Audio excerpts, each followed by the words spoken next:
Going on, everyone? John Matrix here. Hope you're all having yourselves a wonderful day wherever you're at, whenever you're watching this. We're going to be jumping into the next part of Red Tape with Black Adytum Part 3. Links will be down below in the description, as always, to the original video without my commentary and reaction, and to the Exploring Series channel. So please do me a favor. If you enjoyed this video, as we go through it, be sure to go over to his channel and give it a like, and check out the content he's got on his channel. If you haven't hit that sub button on his channel already, do me a favor, consider doing so. Show the man some love and support. He makes a lot of great content for the SCP universe, as well as others. So the last episode was... The end of the last episode started getting pretty intriguing. The Adytum, you know, they found another grave with one of her clavigars, and this one obviously was not very happy with her from the story. You know, she basically betrayed him. He was, you know, flesh crafted into a weapon by the Davites, and she used them in the same manner. But the main thing is, you know, at the end of the story, Adytum started essentially in the past wanting to be worshipped as a singular god, and started raising the dead, essentially, which to their culture is blasphemous, as through their, you know, cannibalistic rituals, they preserve the soul essence and memories of their fallen, you know, in doing so, and that gets passed down through the generations. So by raising the dead, it's blasphemous, etc., and it kind of caused a schism and a split in their society. So I'm curious to see if we're going to get more of an explanation behind why that's the case. You know, is it something that she did willingly? Is it something where she felt she, you know, because they transcend bodies here in this? Is it something where Adytum felt it was a necessary evil? Again, the ends justify the means, kind of a situation where they got essentially dragged into the war between the Davites and the Meccans, and they were losing, and so this was the best way she knew how to defend her people and their society, was by doing this. Or is there more to the story? Is she being forced to do this in some way? You know, who knows? But I guess let's get into the video here and find out. So again, this is part 3 of Black Adytum by the Exploring Series. So we're just gonna go ahead and jump in. Like I said, if you enjoy this, go to his channel, like, subscribe, all that kind of stuff. If you enjoy the video mine here with my commentary and reaction, consider leaving a like and subs. It helps me and the channel grow. If you've been around the channel for a while and you want to take your support to the next level, there's a join button, so you can check out you know, the various membership tiers that I offer, and see if any of that have any interest for you. But with all that said, let's get into this here. SCP-001 Black Adytum Part 3. When we last left off with the Black Adytum Initiative, Adytum and the others had met with the memory of a second clavigar, Sarn, who expressed nothing but contempt for Adytum. He had sought a life of peace, along with the rest of the Nalka, but Adytum had turned them back towards war, using Sarn in the same way as their old masters. Even worse, Adytum had perverted their entire belief system by resorting to necromancy in order to turn the tide of their battles. Whereas Nadak offered her the potential of forgiveness, Sarn had no such thoughts in his heart, leaving Adytum even more disturbed than before. With that, let's continue. We pick things up with Chapter 3, the Ossuary of Uruk, and are provided the third truth of Adytum, which reads, "Raise your blade if you are under duress and threat. Raise your blade against those who wish to hurt you. But he who raises his blade against an innocent dooms only himself. There are precious few innocents in this world. It is all of our duty to preserve them." We're also given an excerpt from the Record of Adytum, which reads, "So the Nalka were born from the graves of the old masters, building a new city in the name of humanity. And the massed crowds hailed their new shepherd, Adytum, the first slave, the Witch King. 100 hands reached out to caress his cheek and usher him into his new home, at the highest temple throne of the nameless city, and Adytum raised a marked hand with a smile and explained. For one man to rule a people is for one man to place them in bondage to him, and we are a nation of slaves no more. But still they cried out for their deliverer to remain with them, and the Witch King sighed, kneeling by the hearth of the old masters, where so many slaves had once been branded and burned. I have stolen freedom from the lips of the gods. They look down on man with contempt, for a man is weak and infirm. He lies, he cheats, he steals, and he dies. But that is a man. Men, together, we are bound to each other in unity, bound in bone and blood, and together, men are neither mortal nor divine, but another matter entirely. We are Nalka. We are one. Kind of an interesting perspective, right? That, no gods or kings, only man. Kind of, that old saying. But it's interesting that he's taking it to a perspective that man and humanity is something else in and of itself that should be on equal footing, essentially, to them, I think. I think that that's kind of what they're implying with this saying. This revolution was only made manifest by my consumption of the Devourer. It is a god that slumbers beneath the earth, full of rage and fury and hatred at man for achieving the freedom it never could. It seeks to twist us, to undermine us, to make us seek to dominate and bind and control each other. But it carries with it such great power. And interesting. So maybe that's what's happening with Adytum, right? It consumed the flesh of Yaldabaoth, and over time, maybe it became, Adytum became corrupted by the need to rule, to dominate, to enforce its will over others, and to be in control. Maybe that's what's happening. Here the Witch King raised a finger, and a Nalka found his bloodied eye healed. My duty to you, my Nalka, is to watch over this creeping force. I will wrest the secrets of the gods from its maw, and deliver them unto you. But you must deliver each other, for if one Nalka suffers, all of us suffer the same.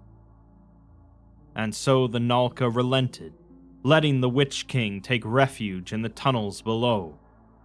But they asked for a name for this city. Adytum, the perfect city. But this is not Adytum yet.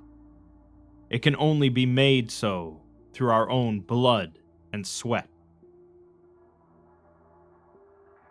By January 10th, 2042, the Black Adytum Initiative had departed from the burial site of Sa'arn and were in transit to the next location indicated by Adytum, a point in Mongolia. En route, Zhang and Xenophon were asked to report in to 052 and Para-History Division Director Hussein via satellite uplink. 052 comments that they have been busy between Sa'arn's tomb and the conversations with Adytum, and asks for a rundown of the bioanalysis. Xenophon replies that, as a peace gesture, the Grand Karsus submitted to a battery of minor medical examinations along with a number of other Sarkites. It confirms what it had already begun to suspect, that there is a bio-anomalous basis to the Sarkic genetic memory phenomenon.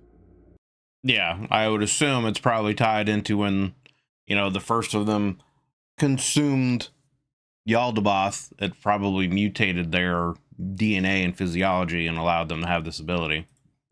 All of the Sarkites' blood exhibits a mutated strain of the bacteriophage that Drs. Aram and Nussbaum cataloged in 1984 as SCP-610, the flesh that hates. Yep.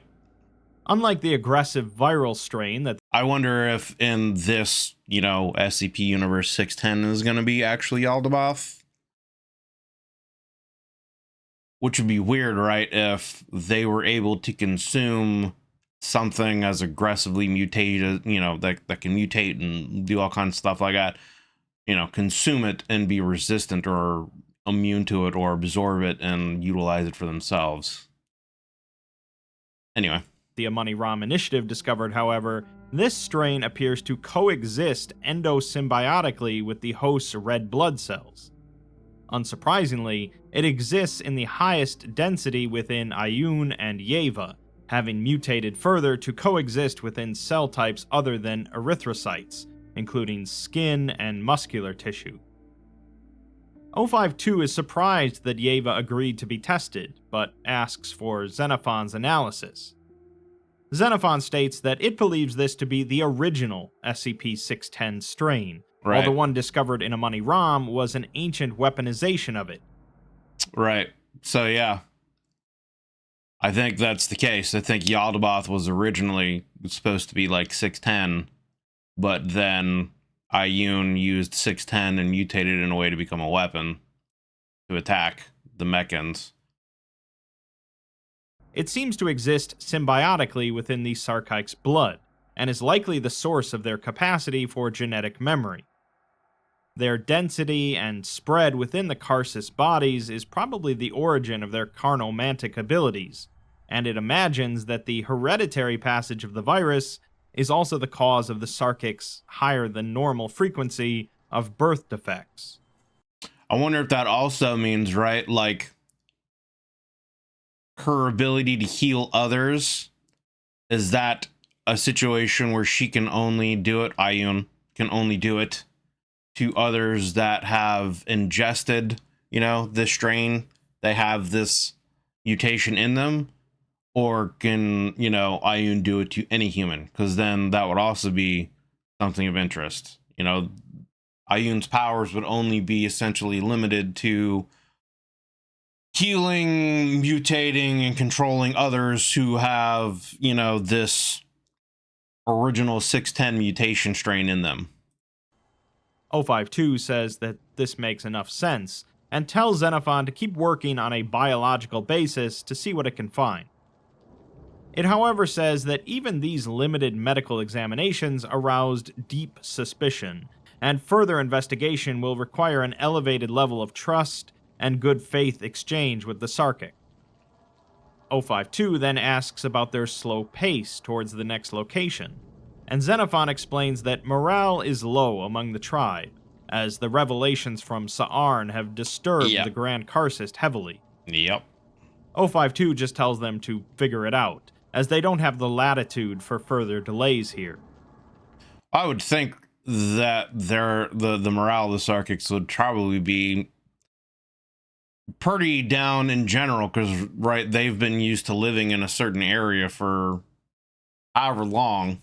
Now all of a sudden, not only are they moving and finding out new information about their past and their leaders' past, but also now they're working with the Foundation and utilizing their technology that they've kind of sworn against. And so there's a lot of things going on, a lot of big changes happening in their lives and their traditions all at once, So I wouldn't be surprised if there was some dissent or, some kind of, I don't know if mutiny or rebellion's necessarily the right word, because that's a little harsh, but definitely some, people upset and not happy with the situation in the Sarkic society. Zhang says that his rapport with Yeva is pretty much gone now, as she's hardened against them, but Xenophon seems to be getting along with Adytum. Xenophon agrees to continue conversations with Adytum, but mentions that it was under the impression that this wasn't a high-urgency project. Hussein chimes in to say that he thought the same, but 052 says that he doesn't want to hear from him. They have verifiable evidence now that the Sarkic are the direct continuation of the Nalka, that this Adytum is the same as the past Adytum, and most critically, that the Nalka were an ancient empire and Black Adytum exists somewhere. His hypothesis is toast. Hussein is silent for several seconds before replying that all of that depends on the assumption that the memories experienced by the Grand Karsus are trustworthy. Assuming this is the same Adytum, they're hedging their bets on the damaged memories of a genocidal dictator. I also wonder, right, if Black Adytum is a place that, like, so far, when she's met the Clavigars, right, like, they've essentially been absorbed into the body, and we note from the camera view that they go through some kind of, like, red, and then all of a sudden they're there, right? So, like, we know that 610 can be like this giant thing underground that expands, you know, however many hundreds of miles potentially, right? So what if Black Adytum really is just essentially like a version of 610 that you just get absorbed into, and then you come out in this city, you know? It's, again, almost kind of like it's in a pocket dimension inside this host flesh thing. You know, I wonder if that's what's going to be the case. Xenophon states that it doesn't believe there is any reason to think the Grand Karsus' past actions inform her current behavior, while Zhang says that he doesn't think she's intentionally hiding anything. She seems as invested in finding out what happened to the Nalka as they are, maybe more, and she's their only lead. If the memories are accurate, though, she's the same person that did all this, and Right. they'd be fools to blindly take her at her word. Again, though, if, as I've said in previous videos, I wonder how much of past Adyun, if they were truly able to see the future, right? How much of this was like things that were set in motion and a plan, almost kind of like, I guess, the Emperor in a way in 40K. That's kind of where my mind goes as a comparison, right? Like, how much of this did they foresee, and how much of this have they tried to plan around to create a better future for their people and society? You know, so how much of this is like something that they kind of predestined to happen? 052 tells them to keep following and listening, but take what she says with a grain of salt, as memories are fickle. However, the Council is convinced enough that they're authorizing them some additional resources, consisting of 4 more heavy transports and a mobile research lab, along with about 40 more personnel. Xenophon is then dismissed from the uplink, while Zhang stays connected to discuss a few things regarding Project Locust. Zhang remarks that he's not on the Locust staff, but Hussein actually reprimands him for referring to Xenophon as a he rather than an it, as it's not human. He also says that for that matter, the Sarkites aren't either, so he should try and stay objective. Hussein sounds kind of butthurt that his whole theory and hypothesis has basically been shot out the fucking window here. Zhang simply obediently agrees and is dismissed. Xenophon asks a 56-year-old farmer what being Sarkic means to him, and he replies that the life they choose is difficult, depending on Yeva and the Grand Karsus for healing instead of medicine. They work the fields with their hands and their livestock instead of the machinery others use. When his children were born, he struggled with it, as every parent wants their child to have an easier life than they did. Right. Should they have to struggle like this? He has never forced them, but they grew older and they decided for themselves to stay. Being part of this is seeing his children grow and find the same things in their life important as he does. It's kind of interesting. That implies that there are members of their society who have decided to leave and go out, you know, and join the rest of humanity. So, I mean, that could indicate that this Sarkic mutation is also spread through people who are not part of this society. And there's actually more out there than they might even know. We're then provided another excerpt from the Truths of Adyun, which reads, "Lo, gaze upon me, you blind, you cripple. Look upon my face, and know that I have spent my days in the depths of our tomb city, burning the bones of our brethren, seeing what lies in our future. It brings me no joy to return what truth I have, but it is truth. For we all know, the truth lives in the bones. We march towards a war with forces that bring with them no mercy, no honor. This is not a war for land, for then we would parley. This is not a war for honor, for we have no hatred in our hearts for these foreign invaders. This is a war against the very notion of our existence. For while we have existed for centuries, unmolested and free, expanding our borders to hold our people and our farms and our villages, in doing so, we find ourselves facing an old enemy and a new one. The hated old masters, those that clapped irons around your fathers and your fathers' fathers and their fathers too, they have found us again. And they bring with them the Eastern machines, who reject the humanity we hold so dear, sawing off their flesh. Yeah. They both worship their fell gods, brethren of the Devourer, and they have seen how we live free, subject to neither man nor God, and they are enraged. They march on us to free the Devourer, and make us slave to its hateful whims. The Nalka will not be slaves again. I ask those abled to rise in defense of not only your families, but your very existence. Uruk has graciously accepted the burden of commanding our forces. But we are at war now, my people. Sacrifices must be made.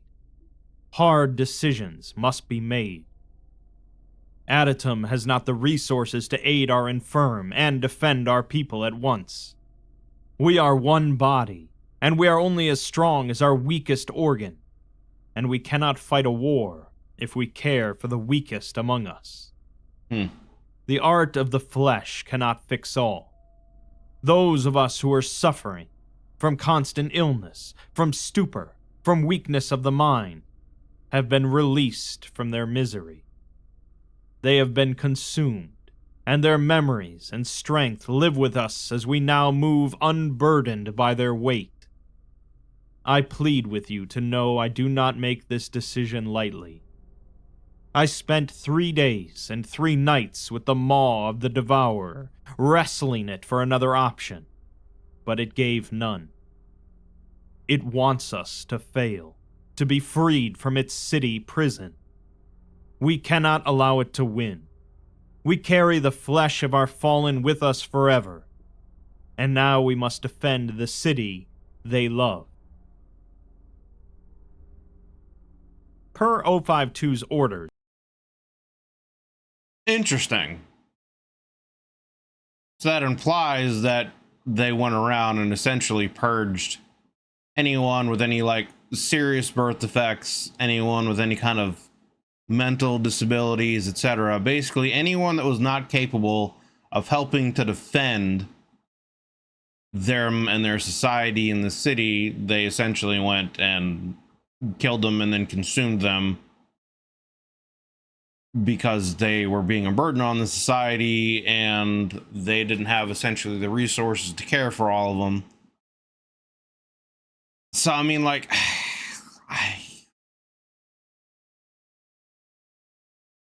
I don't know. There's like 2 ways of thinking of that, right? Like, I mean, on the one hand, that's pretty terrible, right? You know, you've freed these people, made them part of your society, and potentially through no fault of their own, they have these defects, and, you know, there's nothing they can really do about it. And you preach that they're all, you know, humanity and we're different and trying to be better than and above the gods in these other societies, you know, but then you turn and destroy them because they're being a burden to you.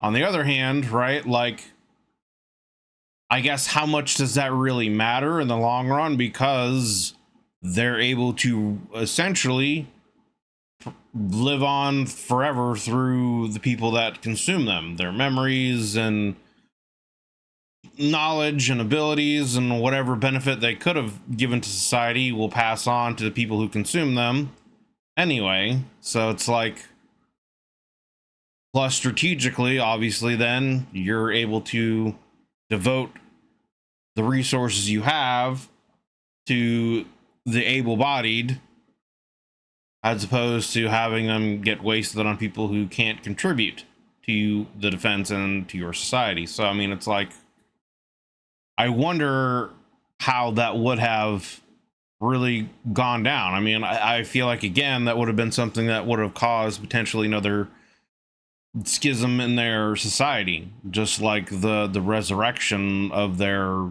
you know, dead would have. You know, there would be some people that would be, you know, willing, and other people that would not have been.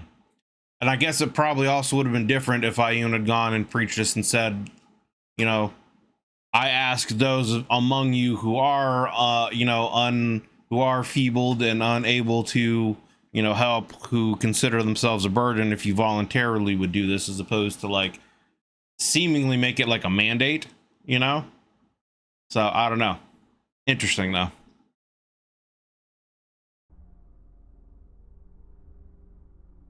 Per 052's orders, Xenophon met with Adytum when the initiative made camp that evening, heading into her tent as the campfire inside burns with bones baking inside of it. So I'm interested to see what's going to happen with this, because it seemed like O2 from the council has had a whole other agenda going on here. Oh, excuse me.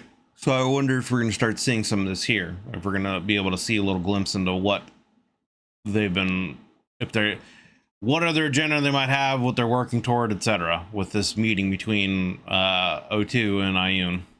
It finds Adytum near the rear of the tent, hunched over a cot and whispering, and she turns, revealing Yeva to be laying on the cot, wrapped tightly in bandages.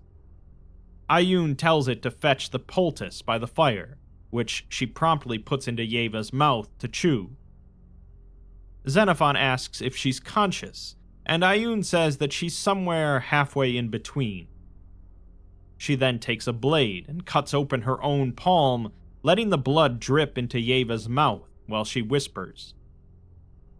She explains that she's alleviating some of the pain and aiding in the healing process as she lifts the sheet off of Yeva's leg, revealing that Yeva's missing leg now shows a growth made up of tightly intertwined snakes, each of them pulsating as they breathe. Interesting.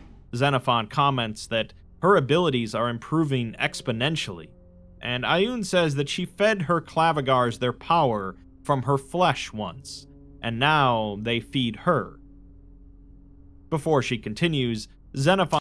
So that indicates that at one point in time, Adytum was even more powerful, and then gave some of her power, or Adytum its power, whatever you want to say, to the clavigars, which weakened her, and now that she's taking that back, will she be even more powerful than she was in the past? Says that they should speak outside, as it doesn't think that Yeva would want it to see her like this. The two step outside to another campfire, and Adytum says that Yeva is wary of the Foundation, but she doesn't trust Xenophon. It replies that it knows, and she would not show it vulnerability if she were fully conscious, so it would be wrong to take advantage of her not being so. Adytum remarks that if all their treatment by outsiders were as fair as this, they might not have receded from the world so much. Xenophon says that the Foundation has come a long way in the past few decades, but Adytum asks if it believes that, or if it was built to believe that. Right. After pausing for a moment, Xenophon ponders if there's a difference. The two sit in silence for some time, until another Sarkite brings Adytum a bowl of stew. Xenophon asks how it is, to which she just says that it's good, although she imagines that it wouldn't know what that means. It replies that humans enjoy well-spiced food that engages the taste receptors. Adytum just says that that is not what makes food good, Right. explaining that the meat in this stew was Hatak once, the man whose funeral they attended. His wife shared his life with him for 43 years, and they had 2 children and countless experiences together. Now she cooks with his flesh, with the love she shared with him as much a part of this meal as his flesh is. Xenophon comments that many people would not associate cannibalism with love, although to it, both of them seem trivial. Many animals have complex family structures, reasoning abilities, and some level of self-awareness. Pigs are particularly capable, even on tests informed by human conceptions of intelligence, but they are still farmed en masse for meat. Love, meanwhile, drives people to irrational decision. Adytum agrees, but says that they are not always the wrong decisions. Love is why Ipla spent 43 years with Hatak, and it is why Adytum is helping Yeva perform her ritual. Xenophon counters that it is also why Sa'arn continued to serve her, and she made the decision to raise her dead to protect her living. Adytum's face falls, and says that she doesn't know what to think about that. If this enemy was as dangerous as she thought, if they truly meant to enslave them again, then maybe it was the right decision. She looks around and sees her people, and she struggles to think of any decisions she would not make to ensure their survival. Xenophon says that those sound like Yeva's thoughts, and Adytum says that Yeva feels that Adytum wouldn't have done it unless she had to, with no other choice. Xenophon comments that it's an understandable thought, but it thinks that she's asking herself the wrong question. It doesn't matter if it was correct at the time or not, nor does it matter how Yeva feels. Adytum raises her voice, telling Xenophon that death and consumption are sacred to them, and it cannot understand. Xenophon supposes that it can't, but asks her how she feels about it now. Adytum says that she feels full of regret, fear, and guilt, and so Xenophon tells her that she can't reasonably answer for actions taken 3,000 years ago, but her reaction informs who she is now. Adytum, however, says that she did it once, so who's to say she won't do it again? She cannot ignore her past, as she wouldn't have done this, resorted to this sin, using her people like this, if it had not been needed. I mean, it's true, but at the same time, right, the Adytum that she is now is a different Adytum than was in the past. And even though she is gaining those memories, she also has, I think, over 100 years of experience in this life without them. So that has also formed a whole other personality and belief systems. But I mean, who knows how powerful those memories are and how much they would influence, you know, her, and or would it be a situation where once all those memories are complete, the actual consciousness from the original Adytum would take over, kind of a situation. You know, again, if this is some kind of situation where the past Adytum foresaw this stuff in the future and had like made this as some kind of contingency plan to rebuild her people at some point in time in their society, then again, like, who's to say that that wouldn't happen, that was part of the whole plan to begin with, was to have the Adytum of the future go through this journey, seek out the Clavigars, rejoin and regain the memories, and then bring them to Black Adytum, and in maybe doing so, that might recreate Black Adytum in present time, and would fully restore Adytum to Adytum's full power and potential from the past, and have all the memories, and, you know, then that Adytum might take over. So who knows? Who knows where this is going to go? She then asks why Xenophon is raising this matter now, so it honestly explains that its overseers are concerned that her mood over the past week has contributed to their slowed pace. She snorts in response, and says that it has nothing to do with her mood, but the rituals with Yeva simply exhaust the both of them. The worst of it is past now, however, so they can return to their earlier speed. She continues taking sips from her stew, and then asks if it gets jealous seeing its fellows eat, knowing it cannot. Xenophon replies that it does not get jealous, but it would like to know what food tastes like. Adytum says that there is no good way to describe it, but she can make an attempt. How would you describe what taste is like to something that cannot taste and has never tasted anything before, right? Like, how would you really describe that? They have no, like, base reference of any kind of taste. So how could you explain what meat and soup and salt and vegetables and all that kind of stuff mixed together would taste like? She states that she tastes this stew, and it reminds her of warm summer nights, sitting with her back to the steel and her feet to the bonfire as they toasted the grains from the harvest, assured that while tomorrow would bring its own worries, tonight was calm and peaceful. And listening to the little ones point out and name the stars, marveling at how they could be the exact same stars she saw in her childhood. Xenophon nods, and the two continue looking up at the starred sky. Afterwards, the Black Adytum Initiative quickly resumed the average pace prior to encountering Sa'arn's tomb. Researchers made requests to investigate Yeva's flesh art exemplified in her new limb, but she rebuffed these requests, while Adytum remained cooperative with regular interviews with Xenophon. She recalls that Sa'arn was a boy when she met him, little more than a child, as the old masters picked him early, and the priestesses spent his youth shaping him into their agent. With 100 slaves to one slaver, they chose young children to turn into their agents, plying them with extra bread to report on their fellows when they knew no better until it was habit. If that was unsuccessful, they simply whipped them into it. Sa'arn was smart for his age, and resented being used and turned into a monstrosity. She showed him that he was no monstrosity, that humanity exists regardless of what form the flesh takes. Humanity was something inside, something immutable, and while the old masters had made their bodies into tools, his body could now be whatever he wanted it to. She remembers the awe on his face, as that was when she first realized what they were fighting to free. And when it was all over, and they had settled into their new lives, he came to her, asking for her blessing. He had served dutifully in the revolution, and now would like nothing more than to settle into a quiet life.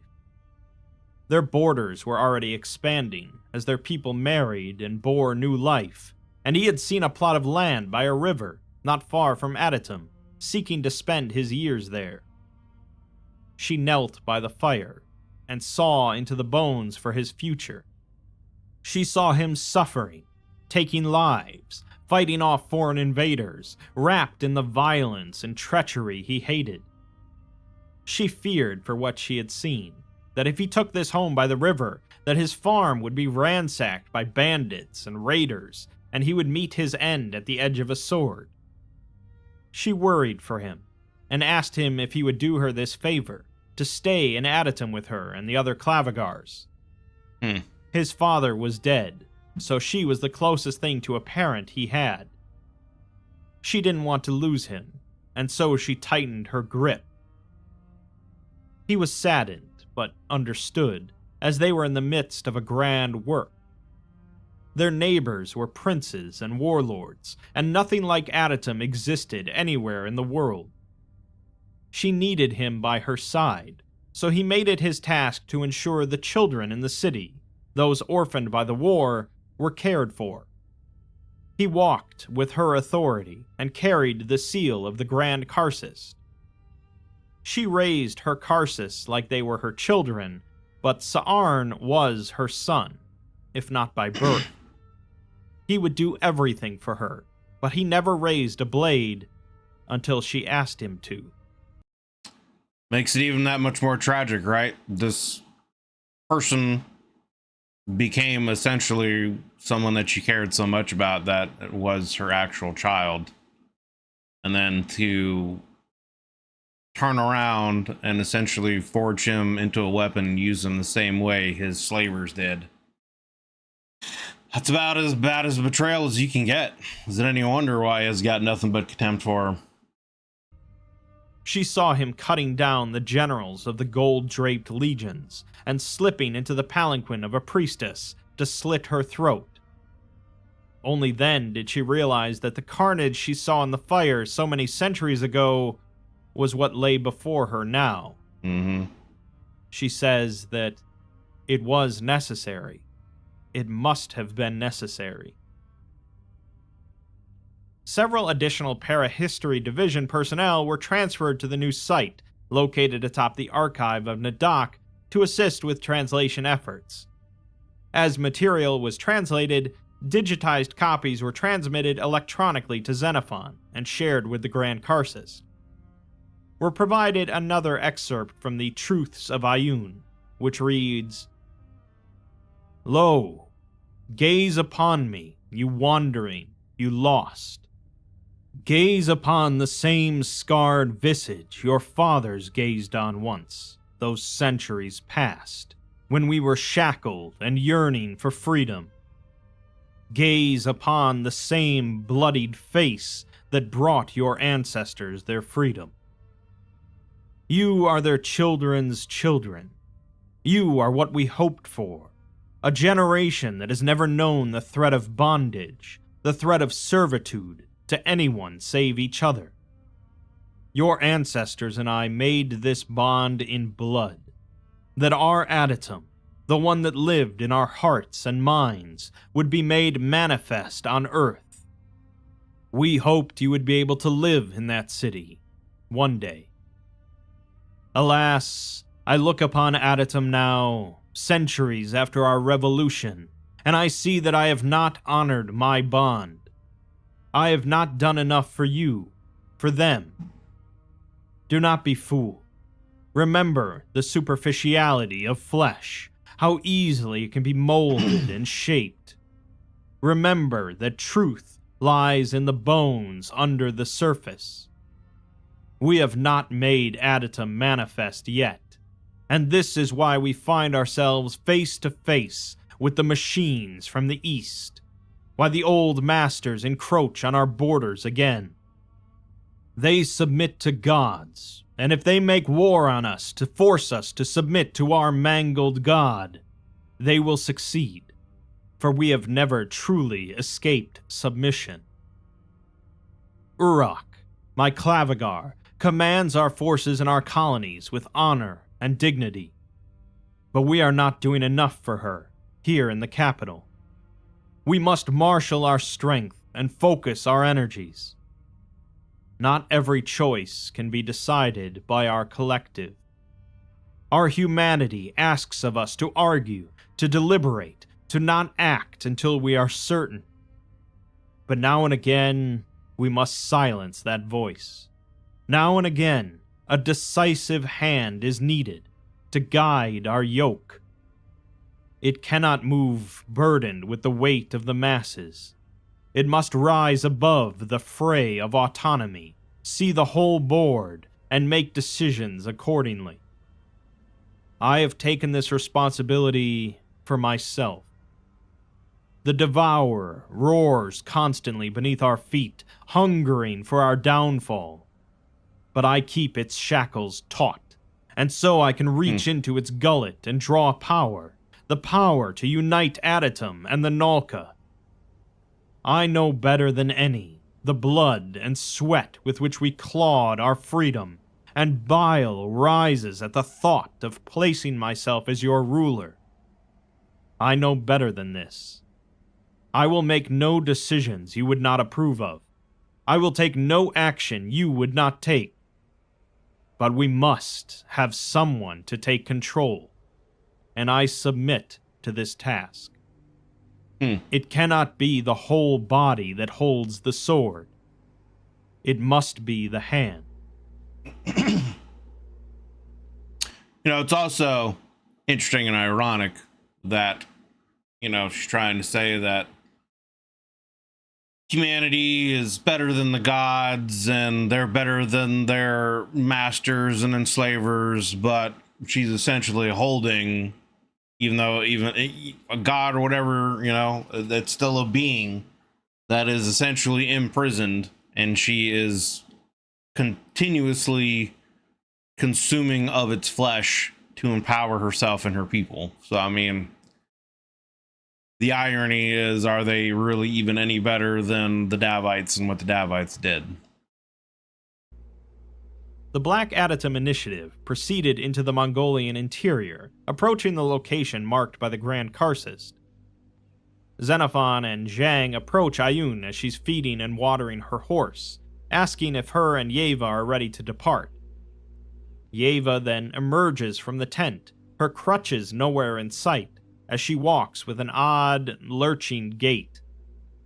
Glimpses of the snake-like leg writhing and swarming are visible beneath her dress, causing several researchers and a few of the Sarkites to stare at it. Yeva's lip curls, and she says that she is not an animal to be ogled, and she doesn't need anyone to slow down for her. She then turns and makes her way to one of the horses, awkwardly clambering onto it. You would think that it would probably freak the horses out even more, having this person with this writhing snake leg climb up on them. You know what I'm saying? Like, you would think the horse's instinct would be like, nah, dog, I'm out of here, and try to flee. Gradually, the researchers and Sarkites return to their tasks, although Ayun has a frown on her face. She then says that she's ready to go, asking how far away they are. Xenophon replies that at their current pace, they should arrive by nightfall tomorrow, and they can begin exploring the area for Urok's tomb the following morning. It then asks about her horse, as the side of its face is marred by bulbous growths. Ayun looks at it for a few seconds, blankly, before saying that he's fine, as she brushes her fingertips against the horse's fur. The skin on one of the masses peels back, revealing an eyeball, disturbing Zhang.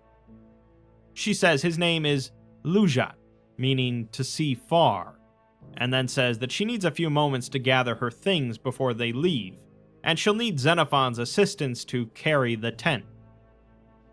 After Zhang leaves, Xenophon notes that her tent has already been packed away, and she says that she lied. The Foundation already doesn't trust Yeva, and she doesn't want whatever fleeting disagreements she has with her to poison their opinion of her. She is a good child, and she loves her like her own daughter. Yeva disagrees with her, but she doesn't stop loving her. She sees that she is hurt inside, and although she wishes to help her, she doesn't know how. She doesn't know who she is, or who they are. Ayun grooms her to guide these people, but she never will, as she ages while Ayun stays the same. Yeva questions her decisions, but does not listen when she explains her thoughts. She wasn't always like this, though, as she was the sweetest little one. A horn sounds across the camp, signaling the wagons have been packed, and the convoy begins to move. Xenophon asks if she was born injured, as it has observed that they have a much higher rate of deformities and birth defects. It believes that that is caused by the SCP-610 strain within their blood. Ayun gives Xenophon an amused look, asking if that's what they call it, as the Sarkic call it their curse and their treasure. The first generation of Nalka were injured through their bondage. Scars of whippings and canings, broken fingers and severed digits. They were made monsters, but they reclaimed their humanity. She can heal them to what they were, but to go further is beyond healing. It is flesh art. Many didn't want that, as they wanted the reminder of what they had fought so hard to escape. They wanted to know they were human, as they defined themselves by their imperfections. The ones after the first generation were born stunted, with hunched backs and crooked jaws and malformed limbs. The seeping influence of the angry god whose blood ran through her veins. She offered healing to any who wanted it, but her gifts are drawn from cursed blood, and any healing imparts more of the curse unto her victim. She cannot make them perfect, as her gifts are not infinite. More of a feeling, an artistry, as she cannot stop death, just slow it. As for the Holocaust, that was just moving flesh, with no spirit inside. That was not halting death any more than closing one's eyes is halting life. She could not keep them alive, only puppeteer their bodies, and even that is a perversion enough to make her stomach turn. Yep. Xenophon asks how she is still alive if she couldn't halt death, and she stares at it for several seconds, before saying that she doesn't know. She only remembers fearing it, screaming at the toothed maw of the devourer to tell her how the gods had conquered death. She doesn't remember anything about it after that. The Nalka were all born with defects, but it was nothing to be judged. It united them, as underneath the shell, they are the same, one soul. Xenophon says that was until she rejected it, and she shakes her head, saying that she must have had some reasoning. It is as it said, though, that it shapes her decisions now. They carry that tradition with them, and do not ask to be born this way. I mean, it's possible, right, that eventually she found out some kind of truth from Yaldabaoth or something else, you know, and that changed her perspective, you know, immediately. And maybe she found out the truth that in order to cheat death, to become a god, whatever, to have that kind of level of power, it's through the amount of belief someone, you know, or the amount of belief things people, whatever, have into you. And so that's why she said, you know, I'm going to become this god, worship me, kind of a thing. I don't know. It's interesting. It's also interesting that I guess the more she kind of uses the mutation stuff to heal people, the more defects they end up having too. So it sounds like a catch-22 scenario where it's like, yeah, it helps people in the present, but then that burden gets carried by, you know, the next generation, and they have more and more defects, and then, I don't know. Is it worth it? Are you going to eventually have so many diminishing returns that, like, it's not worth using these abilities anymore because you're just going to have less and less capable people born? I don't know. Xenophon replies that they could fix some of the more obvious cosmetic defects, and she asks why, so that they could fit in when they sit in the rest of the world's offices and shops. She snorts and says that they are not ashamed of who they are. Xenophon counters that they are not its offices either, and Ioun says that she often forgets that it is not human. They ride silently for some time, until Xenophon says that her abilities are growing rapidly, as Yeva's modifications were beyond her reach not long ago. Ioun says that she can feel the blood of the beast stir and awaken as she discovers who she is. As for Yeva, she desires answers that do not exist. She has lived her whole life with Ioun, with her teachings, and now she sees sermons she is given, things she has said, that go against everything she was taught. Yeva cites her words to her, and she doesn't know how to tell her that she doesn't believe any of it. Xenophon states that it's a confusing time for all of them, but Ioun says it's more confusing for Yeva. Ioun's people look to her as a distant... I mean, yeah, they have essentially a whole lifetime or generations of a certain belief, and now they're finding out that those teachings potentially aren't true, or at least things that have happened in the past are contradicting them, you know? So it's, I mean, I guess another way to look at it could also be that things that happen in the past happen for a reason to enable them to have their traditions and their beliefs now. So, you know, would that, I guess if you think about it that way, would that then reinforce and strengthen their current beliefs and traditions even more? You know, I don't know. Source of wisdom and guidance, but Yeva is the one they speak to with concerns about their children, or their health, or the harvest. She is the one they have grown with, the one they know. They love Ayun, but they trust Yeva, and she has always trusted Ayun in turn, until now. Xenophon suggests that she talk to her, and Ayun says that its attitude on Yeva confuses her. She bitterly dislikes outsiders, and Xenophon more than most. She finds it to be an abomination, and their friendship confuses her. Xenophon asks about their friendship, to which she says that it doesn't treat her like an exotic beast to gawk at, like the others from the Foundation, and she enjoys speaking to it. Xenophon asks if that's what defines friendship, and she replies that it can be. Xenophon is silent for several seconds, before saying that she is also interesting, and it enjoys speaking with her, so they are friends. She snorts in response, and it says that its overseers are also concerned about their friendship. She should speak to Yeva, as even though she doesn't trust it, she evidently cares about Ayun as much as Ayun cares about her. She sighs and says that she knows, but that's why its attitude towards her confuses her, as she expected it to be angry at Yeva's behavior. Xenophon replies that it doesn't get angry, and Yeva is doing the best she can.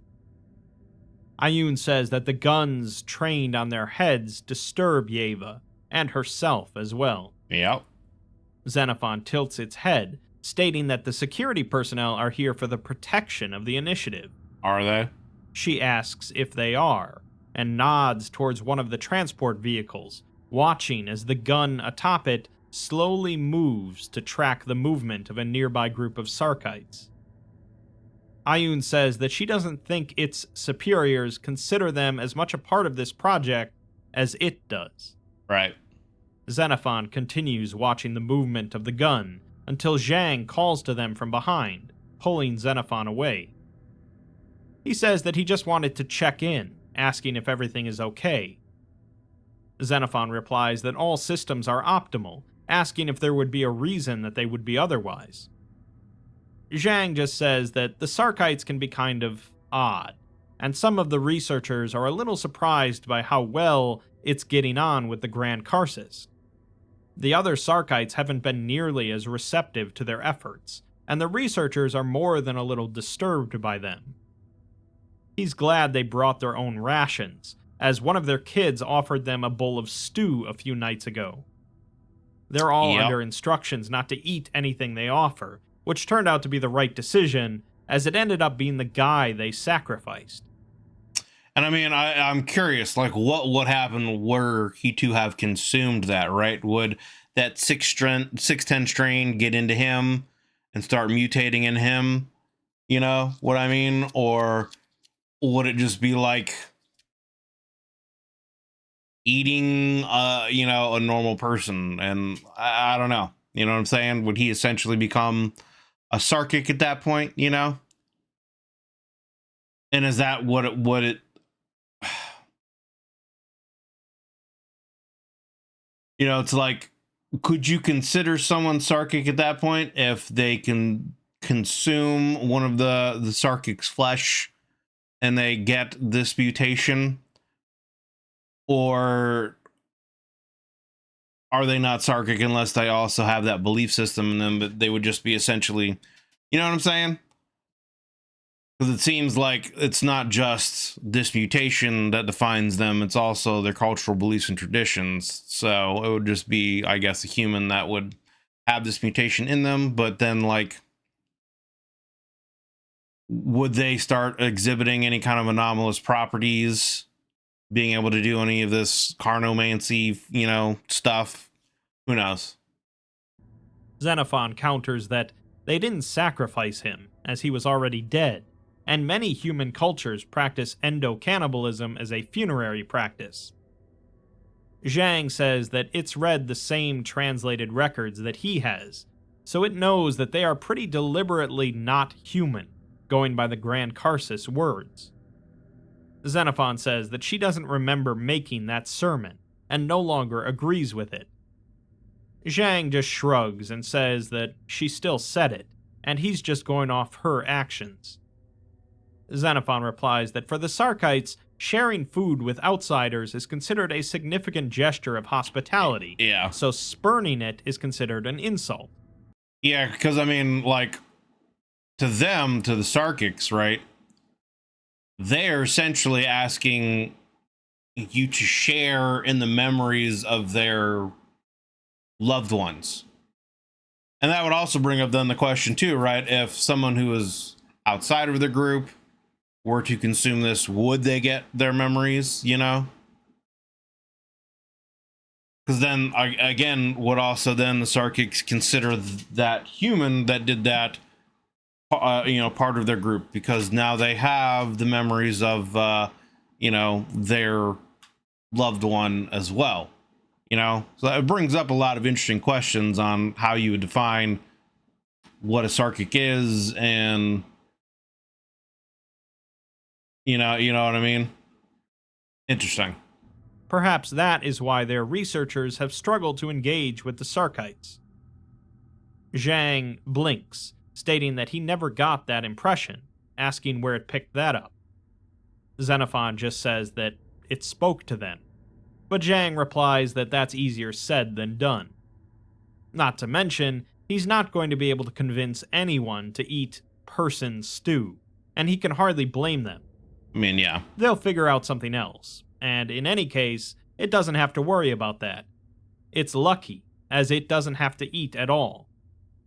Xenophon replies that, yes, it's lucky, with a hint of sarcasm. Xenophon later asks a 29-year-old craftswoman what being Sarkic means to her, as she whittles a statuette out of a femur. She says that they do not worship a force they cannot see, or a cruel god that makes them suffer. Being Sarkic, to her, is to worship themselves. They are all filled with an incredible light, and they grow and change. They can learn and do anything, become anything.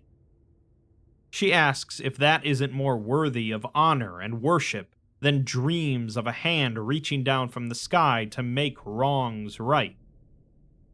They are not perfect, as these same gifts fill them with flaw, and they are arrogant and foolish. They make mistakes, but they try to fix them, as they choose to honor themselves and their humanity. It will never understand, but perhaps it can see. We're then provided another update from Delta Zero, indicating that Project Locust personnel are surveying several sites of interest along the border of Kyrgyzstan and Uzbekistan. Atreus array readings indicate a low level of residual ontokinetic activity, consistent with the theorized effects of the passage of a Class 5 reality bender. Director Hussein is evaluating sites near the Caspian Sea and inside Afghanistan, being advised by Delta Zero personnel accordingly. The Black Adytum Initiative has arrived at the next suspected location of interest, planning to survey the site in the morning. The embedded agent reports further low-level tensions between the researchers and the Sarkites, as well as the exponential increase of carnomantic abilities in both Adytum and Yeva. Given Yeva's distrust of Foundation assets, the agent suggests prioritizing focused surveillance of her. They also report that Adytum largely trusts Xenophon, and it is functioning within expected margins. See, I wonder how much of that is actual trust, or if that is Adytum feigning trust to use the Foundation and their resources to get what she needs. You know what I'm saying? That's what I'm wondering what's happening here. Because, I mean, it could be a mixture of both. It could be a mixture of both. But, I mean, again, it does seem strange to have this society that has very much spurned any kind of technology. She's been there alive and as their leader for, I want to say 106 years or 116 years or something along those lines is what they said in like the first or second video. But yeah, and then to all of a sudden be open to communicating with something that is a literal just AI, and that also, again, potentially represents, you know, what one of their greatest enemy factions were with the Mechans. Like, the sentient AI is almost, it's basically kind of like a representation of that. You know what I'm saying? And again, it also could be that if she's able to see the future, she saw this and is just going along with what she saw. You know? I don't know. It does seem very strange that she just seems to be going along and trusting a lot of this. And I mean, obviously, you know, Yeva and some of the other Sarkics feel the same way. So I don't know. I guess we'll see what happens as we go along, if, you know, there's more to this or not. In the early hours of February 1st, 2042, the initiative began to search for the resting place of Uruk, both on foot and by drone. The wide, flat plateau is covered with sand and loose rocks, with only dying shrubbery to break it up, and Xenophon comments that there is nothing here. Yeva hisses at him in annoyance, telling it to be silent, as they are close. Yeva... It is also interesting that, well, this is Yeva. Okay. I was thinking it was Ioun, but I mean, it is also kind of like, as time has gone by, Ioun at times does seem to kind of snap at Xenophon a little bit more. Again, I wonder how much of that is like the influence that she's getting from these memories. And Ioun are both surprised that the others do not hear the sound of shuffling feet, and a researcher informs Xenophon that the ground-penetrating radar didn't turn up anything. They request satellite support, and Zhang says that they're better off just waiting for the satellite pictures, as there's nothing here but rocks. Xenophon agrees, but then pauses, staring down at the ground for several seconds. It then slowly reaches down, picking up a small chunk of sun-bleached rock before crushing it between two fingers. It states that this is hydroxyapatite, a salt formed of calcium and phosphorus that is the major mineral in bones. Slowly, the group realizes that the vast field of white rocks they are standing in is actually a mass grave from a battlefield. Ioun then says that this was an accursed place, as two battles were fought here, one to attack and one to defend. A rousing victory and a crushing loss, first against the old masters, then the traitors. She says that Uruk fell in battle in the name of the Nalka. So they won a battle against the Davites, but then lost to the traitors. Interesting. So I wonder if that's part of where this divide is. The Nalkans and the Sarkics. There is a civil war between them.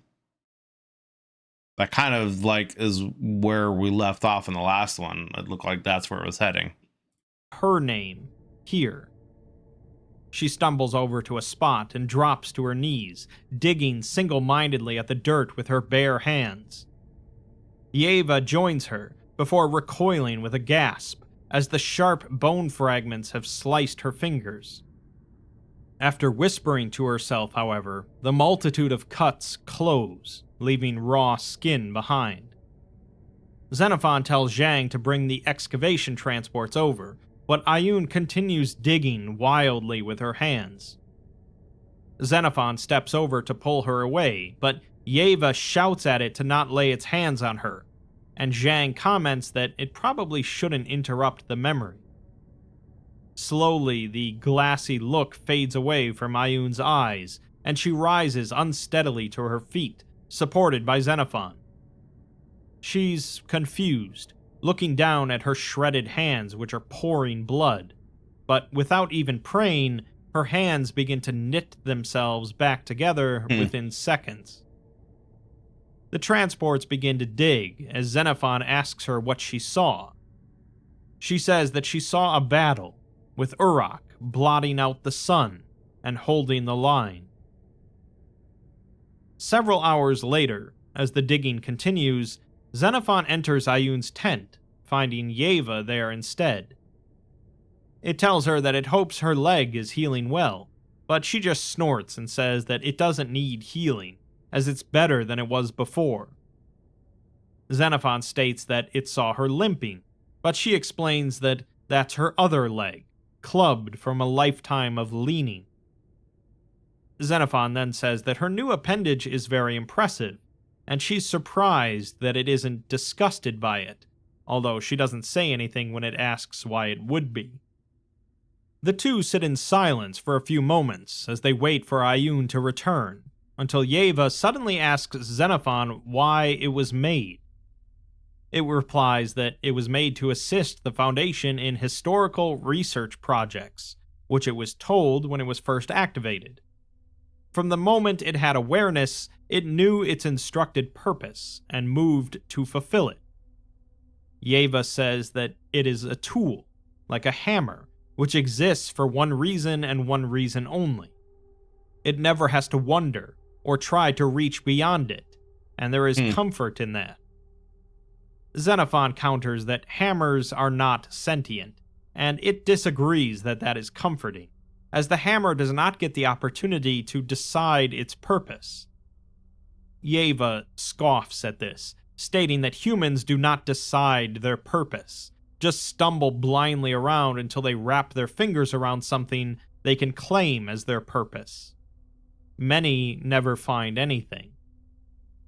Xenophon asks if she would prefer it to be told to her than for her to find it for herself, and she asks in turn if a hammer would choose to be anything except for being a hammer. Xenophon agrees that it probably wouldn't, but all living things should have the opportunity to choose. Yeva then asks if Xenophon can disobey its purpose, and it admits that it cannot, and she snorts again. Ayun then returns, and Xenophon tells her that the excavation has located something for her attention. Ayun immediately heads back out of the tent, but Yeva stops Xenophon, asking if its body can feel pain or tire, or if it can break. It replies that it doesn't feel pain or fatigue, and barring a truly destructive force, its body will not break. Yeva replies that there is at least one thing uniting them then, that they have both seen the frailty of the human body. She then leaves the tent as well, with Xenophon following.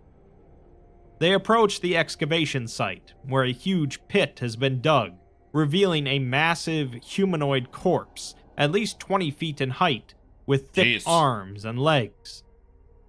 Unlike the bodies of Nadak and Sa'arn, it is not intact, instead covered in deep cuts, slashes, bites, and gouging wounds. The fatal wound appears to be a deep cut around the throat, leaving dried blood spilling out around the neck. Zhang and several researchers are in the pit, taking photographs and measurements of the body, while Ayun stands at the edge, staring in. She says that this is Uruk, her strongest, who fell in battle defending her people. She always trusted Ayun's orders, and was fearless in faith.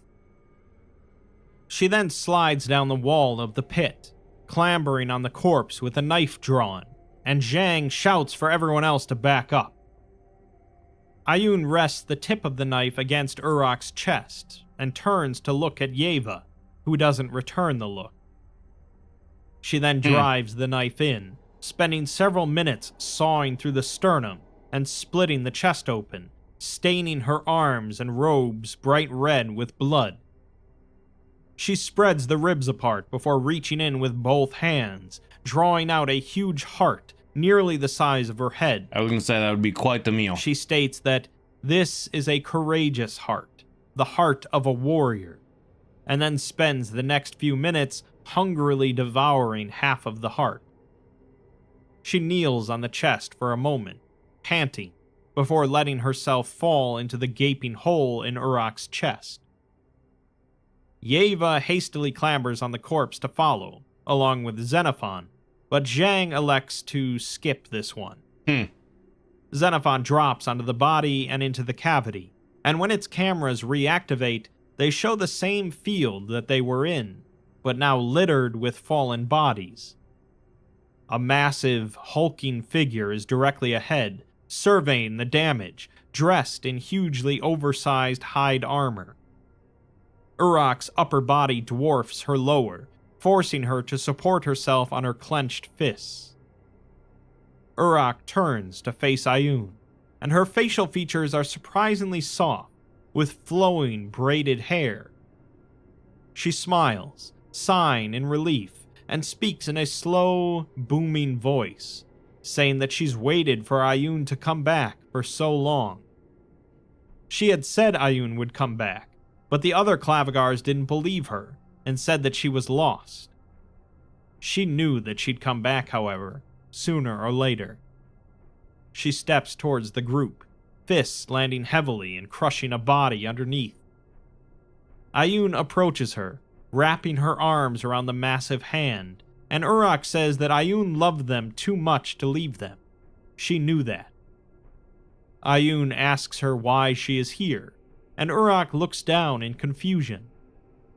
Ioun apologizes and explains that she doesn't remember almost anything. She remembers the revolution, the old beast, Adytum, the war, and then nothing. Urok pauses and looks up at the battlefield, asking if she remembers her. Ioun replies that of course she does, by her side in the quarry from the very beginning. She was always the strongest of them, her strongest, at the forefront of every battle. She led their forces during the revolution, and then again during the war. Urok straightens her back slightly, standing taller with pride, and Ioun asks her if she knows what happened to her. Urok tilts her head and says that she changed, but she's not sure when. Ioun was softer at the beginning, and never angry with her, but then time wore on. She went from spending time in her temple to spending time in the catacombs, talking with the beast. Then she was harder, angry often, with her and the other Clavigars, even yelling at her sometimes. Yeah, I feel like she ended up getting corrupted by Yaldabaoth is where the story is going to end up going. The more she devoured it and the more time she spent with it, the more she kind of felt its corruption, or maybe Yaldabaoth even took over Ioun. Ioun leans her forehead against Urok's fist, apologizing again. She says that she wishes she could tell her what happened, and wishes she could make it right, but she doesn't know how it all went wrong. Urok knows that she didn't mean it. She just wants to know why, and she begins treading away from the battlefield. Urok says that Ioun was always wise, and always knew what to do. Nadak was smart, but didn't always know what to do, and that's why she was their leader. She always had a reason for every decision, so they listened to her and loved her. They would have followed her to the ends of the earth, and they did, far past where they should have. Urok listened to her even when her voice changed and grew hard, when it was no longer her speaking. They reach the edge of the plateau and can see the steppe extend for kilometers, with multiple villages in sight, either burning or reduced to rubble. Urok asks why this, as this wasn't what they wanted, and wasn't what she wanted.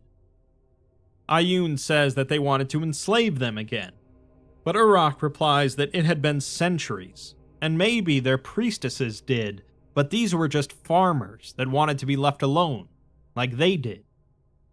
Yeva says that their hordes would have come, but Uruk says that they never allowed for the possibility. Adytum must have had a good reason, though. She must have. Interesting. Adytum stares down at the spread of burning villages and can see the horde of Nalka assemble in the distance, like a fleshy growth on the land. She replies that it was war, but Uruk says her change began before that, and she began taking charge, overruling the Nalka's decisions and granting her Karsus broad authority. Maybe the people didn't notice, but the Clavigars noticed. Uruk suggests that maybe the four of them weren't enough for her. I mean, it could have also just very well been that the people wanted it to happen. I mean, it's been said time after time through these videos that the average person kept clamoring for, leadership, for, more from Adytum. They kept looking for more. So, I mean, that combined with her, Adytum's constant visitation to Yaldabaoth and consuming more of it, etc., may have led to, a corruption or something. And obviously things have changed. But it is also interesting that, she commits essentially the same atrocities that they were trying to prevent or lord over as, being better than, right? Like she's trying to say that them and humanity are better than the Davites and the gods and these masters, and that they were free. And it's interesting that, this is just a village of farmers and they go to burn it down. You would think, right, that because basically the slave caste of Davites are just humans. So wouldn't you think that they would want to just free more to bring into their society, to have more numbers, to take, at the very least, to take more of the Davites' grip on the world, and I guess just more resources from them, right? Because essentially humanity is a resource to the Davites. That's their link to the material world. And it's also humanity that seems to be that, really is the blood of their society. The slaves and the merchants and the traders and the soldiers are all what kind of keep everything going. And if they were to, take that away from the Davites, then what would they really have left? You know what I'm saying? And you would also think that, with the knowledge that the Clavigars got from, taking the library from the Davites and Black Adytum and what they all learned, etc., that they would have, I don't know. And again, just seems like one of those things where you would think that would be their goal, would be to bring free more humans to like what essentially would the Nalkin / Sarkic endgame be, right? You would think it would be to have a world where humans are essentially free to do whatever they want, to have that. I don't know, what am I trying to say, right? Like the freedom essentially to find out what it means to be human. That seems to be kind of what their society is about. To not worship gods, to not give their power away to anything else other than to empower themselves. That seems to kind of be what their overall ideals are, right? And that through unity of humanity as well, and that everyone has a voice and all voices are equal, etc. That seems to be the way. So I don't know. You would think that, again, their end game would be something to freeze as much of humanity as from the Davites and from the Mechans as possible, because they would see the Mechans as a perversion of humanity by integrating all of these machines and prosthetics and cybernetics into the body, destroying what it is to be human, etc. So I don't know. It seems strange that, but again, who knows what kind of corruption or influence is happening from Yaldabaoth and Ioun. And I feel like that's kind of where the story is going. They keep implying or hinting towards that there was a great change, and so either I wonder if it's either that Ioun finally learned some kind of like innate truth to the universe through Yaldabaoth, or that just the more Ioun consumed, the more influence Yaldabaoth had, or perhaps even Yaldabaoth became Ioun because she consumed so much of it. You know what I'm saying? I don't know. But I feel like that's where it's going. Anyway, let's rewind a couple and continue. Maybe the people didn't notice, but the Clavigars noticed. Urok suggests that maybe the four of them weren't enough for her, as she went into the earth and communed with a fell god, seeking out greater power. Right. Ioun says that of course they were enough, as they were her Clavigars. And I mean, that also could have been the situation too, right? Like, it seems like Ioun also was desperate to find a way to defend herself and her people and her society from, the Mechans and the Davites, who seem to be overall winning. Their war between them, the war between the Mechans and the Davites seemed to be kind of like the mainstay, and the Sarkics kind of seemed like they got caught in the middle at first. The Mechans probably seeing them as an abomination and just wanting to destroy them. And then, of course, the Davites probably seeing them as just traitors and a perversion and wanting to take them back, either slaves or to just destroy them, because they might see, the Sarkics as like a kind of corruption. They would want to just destroy them, potentially to like make an example of them, to send a message to others who would want to rise up and rebel against them, that this is what happens to you. So it very well could just be a situation where, they got caught in the middle and Ioun had no other way of trying to defend them. Essentially, they didn't have any kind of magics. They didn't have any kind of technology that could keep up. So the only thing that she found was essentially, through the use of their carnomancy, raising the dead. And, that was their greatest weapon. Her family. Urok asks again, why? As she must have had a reason to send their armies here, to do this, and to throw away everything they built. Ioun doesn't know, however, and Urok turns to her, asking what she saw in the fire. When she wasn't in the catacombs, she was always staring into the fire, into the future, terrified. Ioun stares down into the burning villages, fire dancing in her eyes, and momentarily the sky dims. Ioun says she saw something coming, something grand and dark and vast and unstoppable. A black moon hanging low in the sky over Amani Ram, over Mamjul, and then over Adytum. The machines could not stop it. The Deva could not stop it. The Nalka could not stop it. Humanity could not stop it. She had to stop it. They stand in silence on the cliff edge, and Urok asks if she was enough, even though she didn't win for her the second time.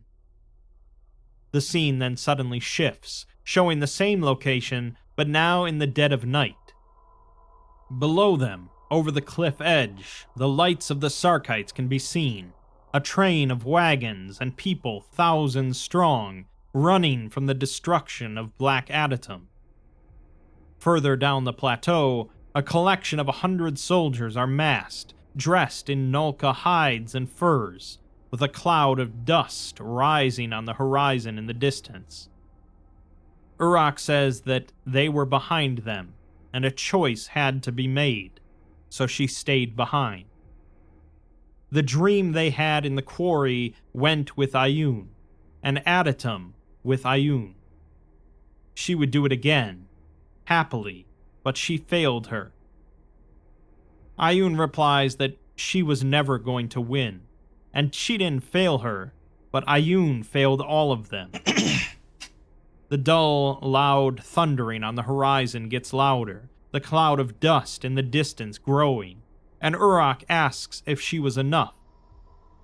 She lowers her head, and Adytum kisses both her cheeks, leaving a bloody print behind, telling her that she was more than she ever deserved. Uruk says nothing, but smiles as her skin and muscle begin to decompose, the memory decomposing along with it. When Xenophon's cameras reactivate, they're standing on the edge of the pit, although Adytum is still in the pit.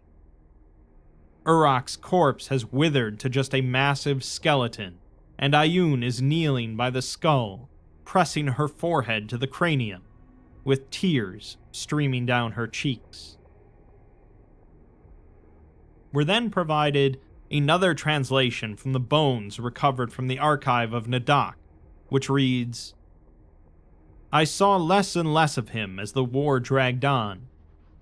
I understood he had his duties just the same as the rest of us, and I was never jealous for his time. The days he spent in the catacombs turned to weeks, turned to months before he would emerge, haggard and emaciated. Blood dripping from his lips where he had supped on divine flesh to learn its secrets, carrying them back to us, insisting he needed to go back down to keep the beast chained. Even his most loyal Karsus feared to tread down there, in the most knotted labyrinth of mausoleums and tunnelways, knowing that a mistaken turn could lead to a slow, painful death, starving while wandering in circles. The other Clavigars were disturbed by the whispering voices inescapable in the catacombs of Adytum, whispering godly secrets and unholy arts. And so it fell to me to descend into the earth to fetch my love when the Clavigars needed him. I carried the oldest maps, drawn in his hand, and walked through bone-lined ossuaries and through passageways tight enough to crush my chest. I followed the faint sound of his voice coming to me from deep beneath the earth, the weak whimpering, the ecstatic moaning, the purring, the screaming, the demanding, the threatening, the crying, the pleading. When I reached the bottom, the cornerstone all Adytum was built on, I found myself facing a set of massive doors as tall as 10 men. They were sealed shut, and through them I could feel a great and dark power and pain, something older than life and the moon and the stars, great and grand enough to consume me alive. And then the door opened, and his sunken eyes and gaunt cheeks were facing me, and I saw the terror he had done so well to hide. I pulled him into my embrace, kissing his cheeks and ignoring the blood leaking through the doorway behind him, ignoring that I knew the cries were not his. In the present, Xenophon tells the individual that Adytum didn't speak for 2 days after this incident. She was shocked, as were all of them, but her worldview was fundamentally shaken, because all the events in her memory were suddenly recontextualized. The individual replies that they don't understand what was so staggering to her, and Xenophon explains that Uruk had pretty much stated that the fall of Adytum was Adytum's fault. Yeah.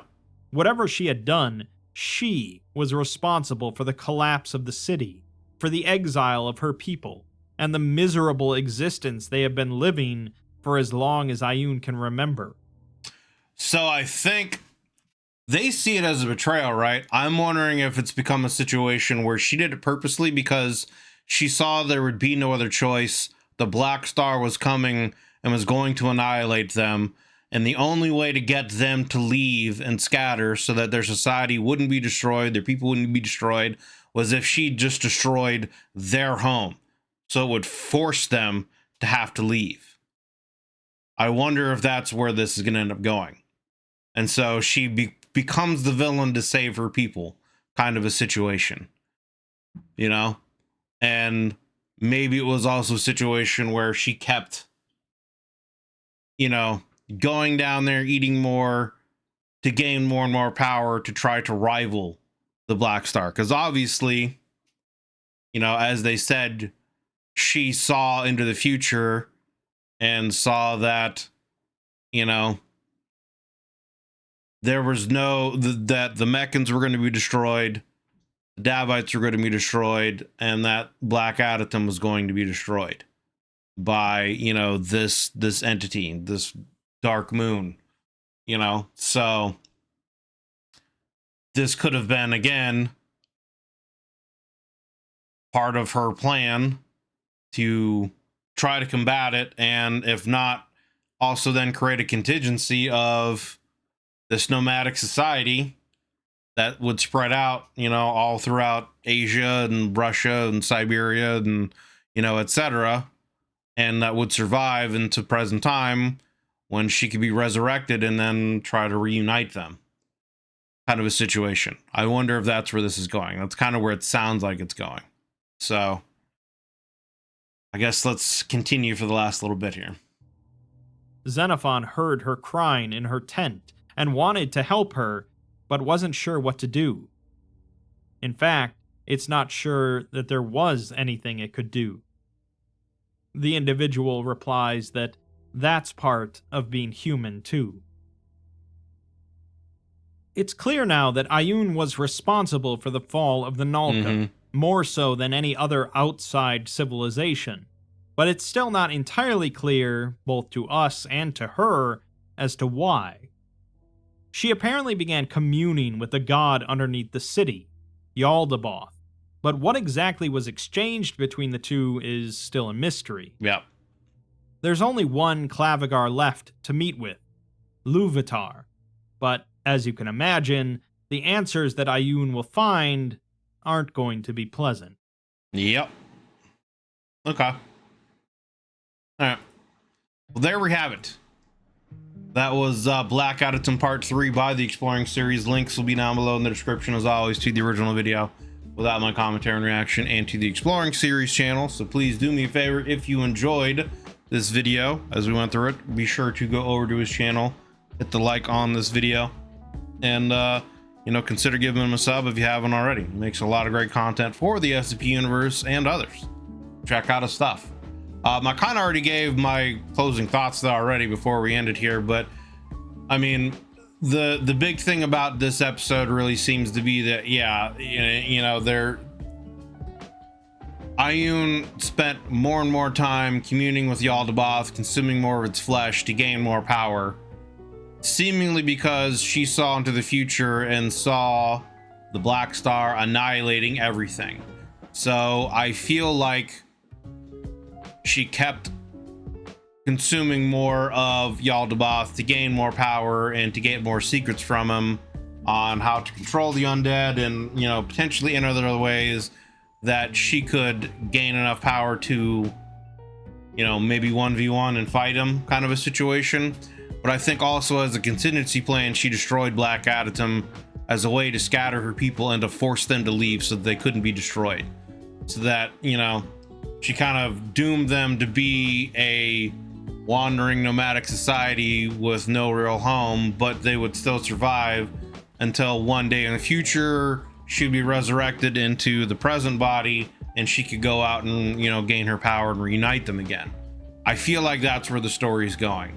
I guess we'll find out, as again, there's only one more Clavigar left, which we'll, you know, find out what happens with that in part 4. And then there's 2 more videos after that. So I'm curious to see what's gonna happen with that. You know, I guess in the 4th one she might gain her full power and maybe understanding, and then we'll find out in the last 2 episodes, I guess, you know, where this story is gonna go. I wonder if, you know, I think it's Rounder House, right, is the author of this stuff.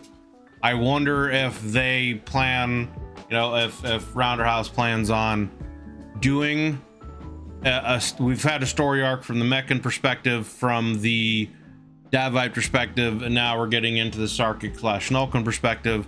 I wonder if we're gonna, you know, get one from the perspective of the Black Star. We kind of got somewhat of an origin story within the Davites with him.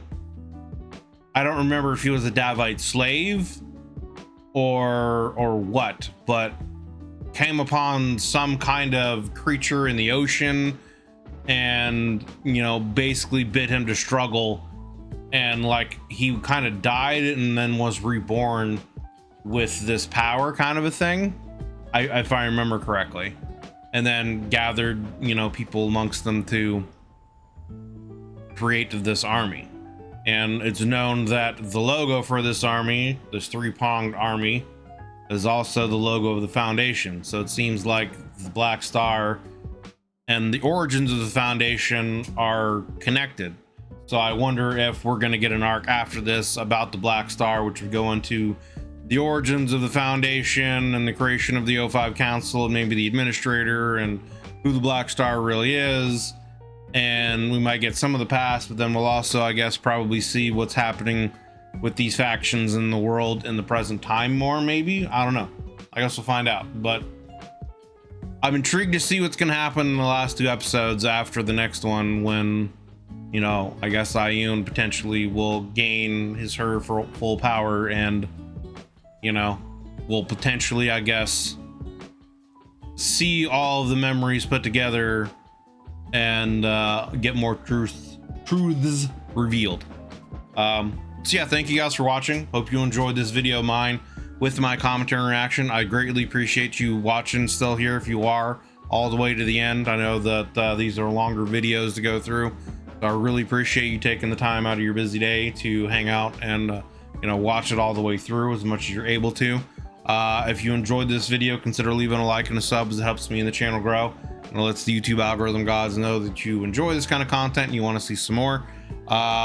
There's a join button underneath the video, as well as a link in the description to the YouTube membership benefits and tiers that I offer. So if you've been around the channel for a while and you decide you want to take your support to the next level, you know, check that stuff out, and I greatly appreciate it. Thank you guys again. Hope you're having yourselves a wonderful day. We'll see you on the next one.